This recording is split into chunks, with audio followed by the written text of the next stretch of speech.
trying to follow them during the year, or any team? Because they've just kind of had a strange season with the injuries early, and Coach K even going out and coming back and that kind of stuff. I follow them. I don't know that I follow them anything any more than I do any other team. But in this area, they get more coverage than Florida State does, or Virginia, or anything like that. But when I've watched them play so far, it's been because they're playing a team that we're getting ready to play, and it's one game, 2 games, 3 games that I watch. Starting tonight, I'll be watching their games because it's who I'm trying to watch. But yeah, it's been a lot of news coming from over there. Some that I'm sure they like, some that maybe hadn't been as pleasant. I know Mike certainly didn't want to miss those games, but they started out the season with 2 or 3 guys over there in street clothes that they recruited to be in uniform and not in street clothes, so I know they didn't like that. And then they've gotten most of them back, and Mike's back now, and I did watch their game against Notre Dame. As I said, I was getting ready to play Notre Dame, and they were awfully impressive at that point. I know that when I saw them against somebody early in the season, and I forget who it was now, I thought Emile, for example, was playing as well as any big man in the country. And another game I watched, I thought Luke Kennard's been playing as well as any perimeter player in the country. And you get fed that information, reinforced, that is a better way to put it, when you look at the stats in the league and what Luke has been doing. Emile is back now, and they would be a better judge if he's fully healthy or not. But I know early in the year I just thought he was sensational. And since then, I think that Luke and Grayson and those guys, and Jason, now that he's back out there too, they've been really, really strong. Having experienced guys who have been there and played there before, does that help, or because that atmosphere is so unique, you kind of have to dial them back anyway? It is a unique atmosphere. It's a great atmosphere. I mean, it really is.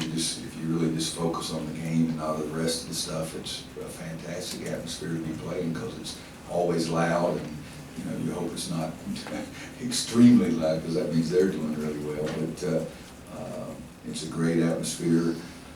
I don't know. We took when Tyler's group was here, as a bunch of freshmen, and we were going to play well last year. I thought Bryce and Marcus were really big for us. Their experience and having the other guys understand what was at stake. So I don't know that there is an answer, but I'm also one of those guys that I don't know how you read what 18, 19, 20, 21 year olds are going to, how they're going to act or react, either one. But I like going over there with some experience, yes. They don't have a real big post presence. It's kind of sort of like Notre Dame. Would you expect to have that opportunity to take advantage of your guys inside the way you did? Well, it's like I say, it's a double-edged sword. And we may have an advantage, but that gives them an advantage because one of our big guys got to be running around guarding the guy that's on the 3-point line. And so which factor the game is going to be the most dominant. I think our rebounding was really important to us. Sunday, whatever day it was we played against Notre Dame, but you think back to the biggest plays, it was a jump shot by Joel that could take you from 2 to 4, and it was a turnover, and we get it out on the break. And it wasn't Kennedy or Tony or Isaiah, the one scoring a basket at that point. Those were the big plays of the game. But it's going to be a difficult challenge for us again, having our guys chase the guys. When they have a post player in there, he's really, really good. And if they have 2 of them in there, they're really, really good. But sometimes they just play with one, so it means our 4-man's got to go out and guard them out there, or we have to go small, and that takes away our advantage. So we just have to wait and see how it works out. Well, you were asked about the kind of the differences in culture between both programs yesterday, the one and done thing, and you having more experienced guys. Has not getting those guys created an advantage too, and having more continuity and players? If it's created advantage, why in the dickens did I spend all the daggum time recruiting them? But having guys stick around and play 2, 3, 4 years with each other. You have to wait and see, but it's you give me Brandon Wright and Marvin Williams, I'd take him every day, and over an experienced guy every day, because every coach wants talent. If you can't have talent, you'd like experience, but what you'd really like to have is experienced talent. But everybody's going to take talent, so I guess I'm disagreeing with your theory, because again, if I wanted just 4-year guys, I wouldn't recruit any of those other guys. I recruit as many of them as I can possibly recruit, so I like talent too. aside from the fact that they're always really good, how much does this rivalry, playing these games, help your team because of all the attention that it gets and the fact that these games are a little bit unique? Well, they are unique, the closeness of the schools, the fact that we do recruit the same guys. They come and visit you one weekend, that's the next weekend. You get to know them as kids more so. I probably know the kids on that team more than any other team that we play. I think they probably know more of our guys, that kind of thing. So it is a unique thing. If you go in there and play well, it really helps you. We went in there one year in 2010 and got beat by 39 or whatever it was, and I left and drove down to Wilmington, walking 5 times the next day. And one guy came to this group of guys came out of the apartment on Sunday afternoon and said, "God, you guys really got killed last night." I said, "No joke, I was there." I was there. But if you live through it and play well and you can gain some things, it's good, but you have to have the positive experiences.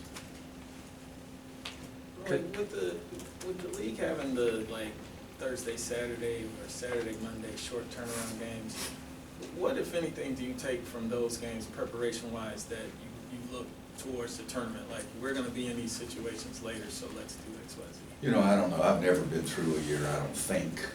Maybe I'm just getting to the point that I don't remember everything, but I mean, guys, we've played 6 games in 11 days, 3 games in 5 days, 1 game in 9 days, and now 1 game in 13 days. Would have been 14 if we played on Saturday. So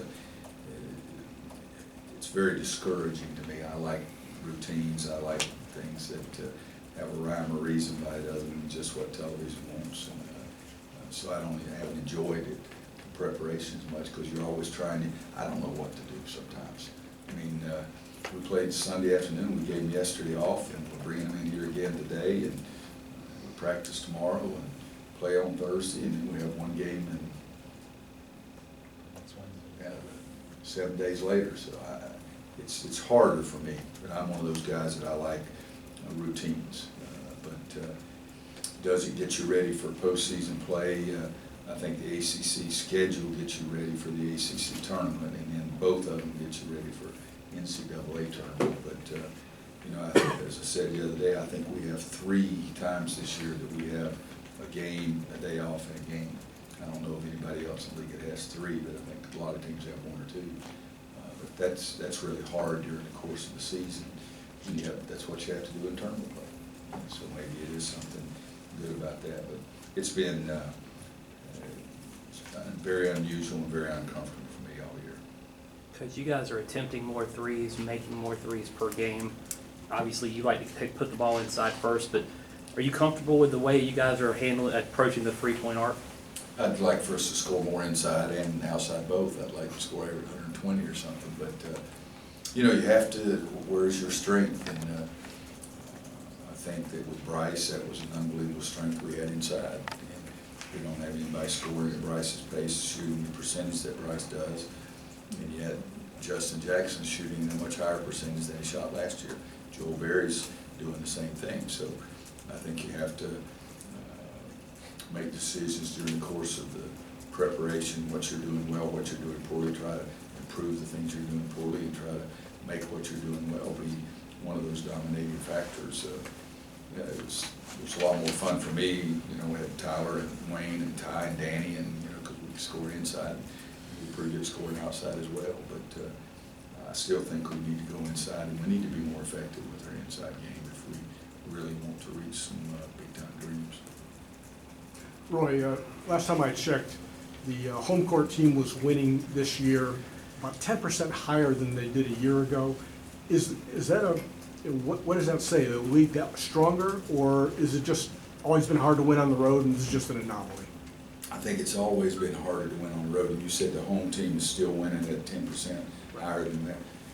There's some teams in this league are really good, and you almost have no chance when you go in their place. I think that talent, we have more talent in the league, we have more teams. Again, you and I are the only ones in here when we had 7 teams. But I think there's more talent distribution. Kids enjoy playing at home. The whole crowd gets into it, maybe even more than they did in the past. But that's a pretty big gap from last year to this year. 10%. I'd say I really have no answer for that, so we'll see what it is in 3 weeks from now and see if it still is at that point. Really, kind of along those lines, the last 9 years, your team has been able to build a double-digit lead at Cameron, I think 7 times. Obviously, a tough I mean, place. win. 3. Okay, I'm not that excited then. Given, I given, birdied 8, 9, and 10 a couple of times before we finished double bogey in 16, 17, 18. I quit. what's enabled your team to be able to withstand the initial flurry though, and be able to build a lead regardless of how it ends up? Really good players who are really focused when you go. If you're not focused, you're going to get run out. And I think that we've done that, and we haven't been able to maintain it. I know in 15 when they won the national championship, we had pretty significant leads there and here, but we couldn't finish the game, couldn't finish the round. You didn't play the last hole, whatever it was. And I think that that was a big failing on our part, but you better understand that it's very positive for them because they were able to withstand it. One of the most impressive things I've ever seen in sports, I watched Sunday. I mean, Tom Brady looked like he was ready to go to old folks home. And then God Almighty turned everything around, and he was the best I've ever seen. But for 2.5 quarters, they beat him up. And I think that's what they've been able to do with us, particularly 15 that year. And I guess last year was a couple of years ago here, we had a nice lead, and then mistook a couple of 1-and-1s, and Austin made a big basket at the end, and we go over there and we play great. But I think you should congratulate them more than any other. Roy, speaking of that 2015 game over there, do you remember that play late in that game where Isaiah got the ball in the paint and it looked like he had a shot, but he didn't take the shot, and he passed it out to JP? What I remember most is missing 2 1-and-1s in the last minute and throwing it away on the deep pass. Right. If you do that, you're not going to win. That's 3 mistakes in the last 2 minutes of turnover, missing 2 1-and-1s, and then it still went to overtime. We had those 3 big mistakes, and they made 2 or 3 big shots. How much more has Isaiah become since that point, though, where he was kind of too timid to take that shot in that moment? Oh, I think that he was timid to take one Sunday. I can't remember what day Sunday catches in the middle of the lane. I'm wanting to shoot to him, and he's trying to pass it. So it was one play, but he's become much more confident. But I don't think you can pick one play and say he was timid and that was the way he was the whole season, or you can say he was really confident by making another play. But I do remember the play exactly. It's been a while since Isaiah's fouled out. Is there something he's doing a little bit Fouls different? out Sunday, don't come. I'll get heat for that. Well, we play Thursday. Knock on plastic. Fouls out Thursday. We sort of have a floating schedule this year, so. Like I said, I can't remember even not only when we I played, should- but when we played. It's gonna snow Thursday. I should have thought that through before I That's said. right. Knock on plastic chair here. Right here. What is he doing differently to avoid getting the foul trouble? Because his minutes have been up as well. Yeah, he's, a lot of his fouls just been silly fouls in the past, and you guys heard me say big guys shouldn't make fouls below their shoulders or below their waist, and he had a lot of those. But he's gotten in better position, and the biggest thing is playing defense early, be aware of what might happen, and be ready instead of just reacting. And I think in the past, he was not playing defense early, he was reacting to everything. If he fouls out, I'll skip the presser. Yeah, don't come. Is there anything that you guys have taken on guarding the perimeter from playing Pitt and Notre Dame that you're going to carry over to guarding the Duke perimeter? Well, the same thing we took from guarding Tulane in the first game. You got to be able to stop the ball penetrating, and if you do it by yourself, then your team's defense is a heck of a lot stronger. We've continued to work on it. We worked on it every single day. I'd say probably if someone were to look at the practice plan and look at the tapes of all the practice, you'd say that we've worked on that more this year than any one single thing we do. But sometimes it hadn't looked like it, and sometimes when we've guarded it pretty well, like against Pittsburgh. The Jones kid made that one from the corner. I mean, other than blocking the shot, Joel couldn't have played him any better, but he still made the basket too.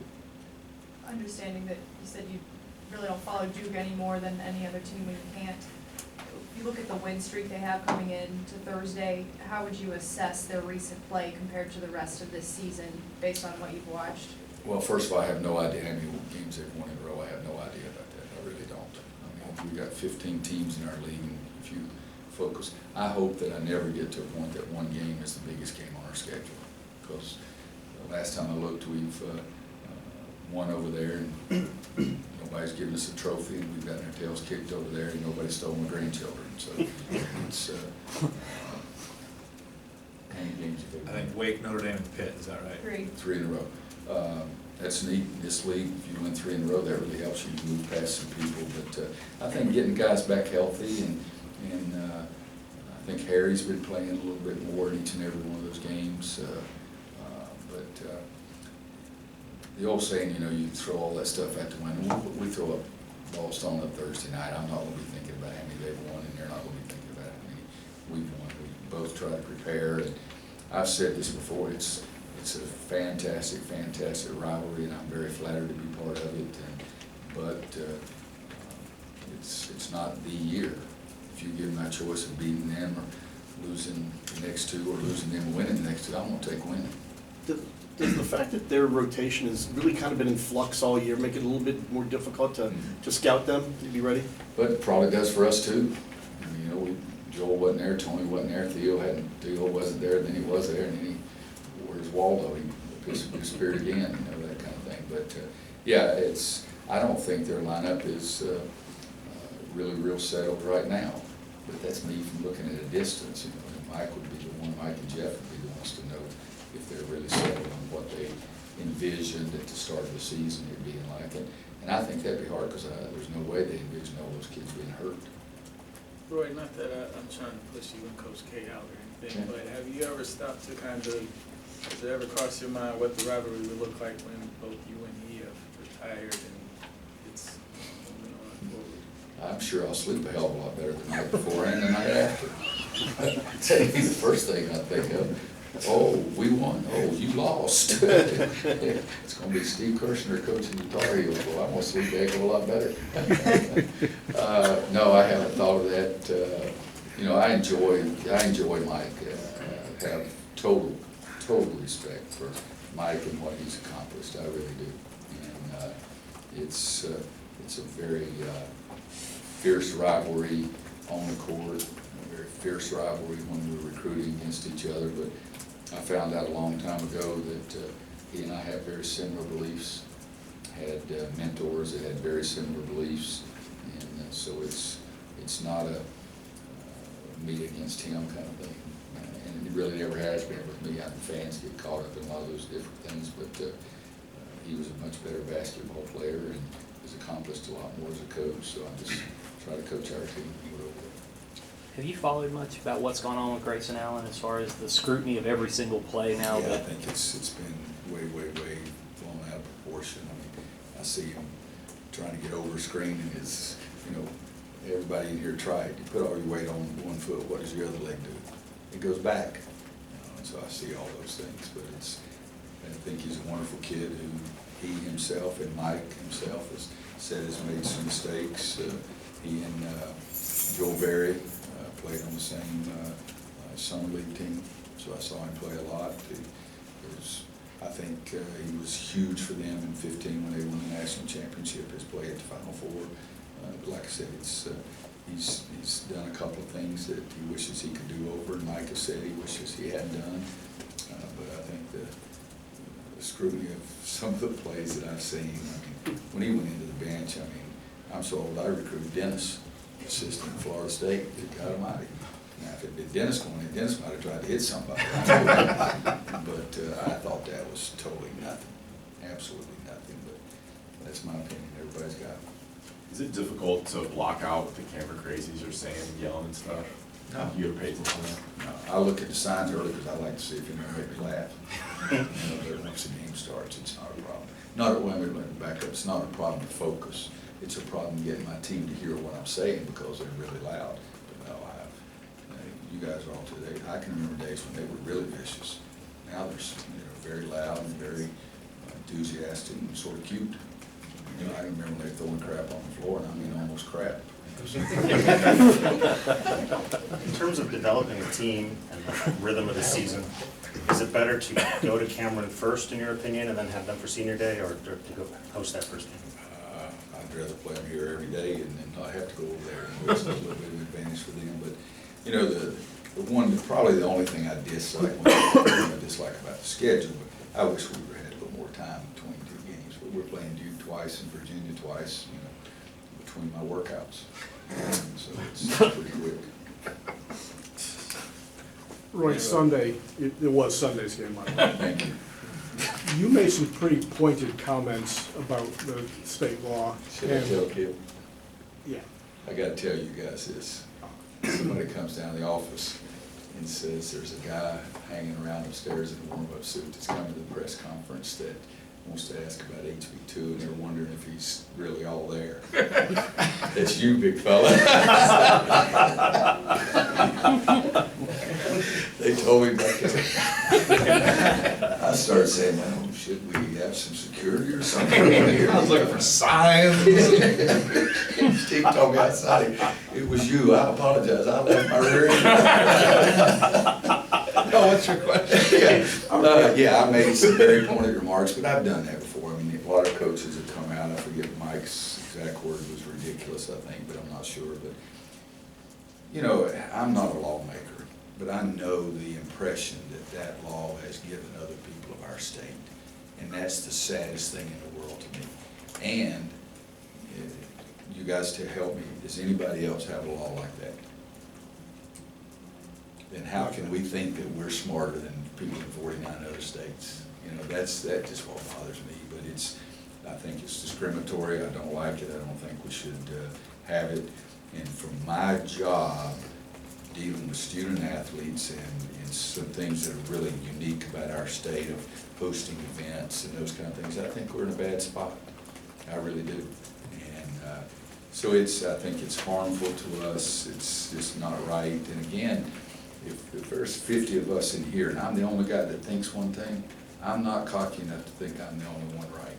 You know, if there's 49 other opinions and nobody agrees with me, that tells me something right there too. But I think it's harmful, and I think we're in a very, according to the radio this morning, Ron Stutz, you know, a great journalist, Ron Stutz, according to him, his thing this morning, I think we have a very short window to get something done to it.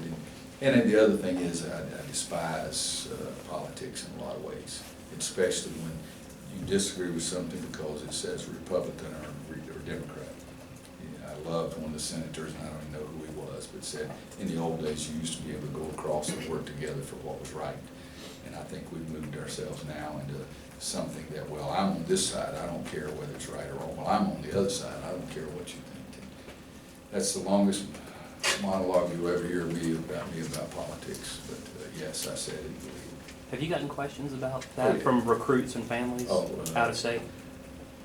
I've had several people say, what's going on in your state? I don't know if any recruit, I mean, they think Michael Jordan is too old.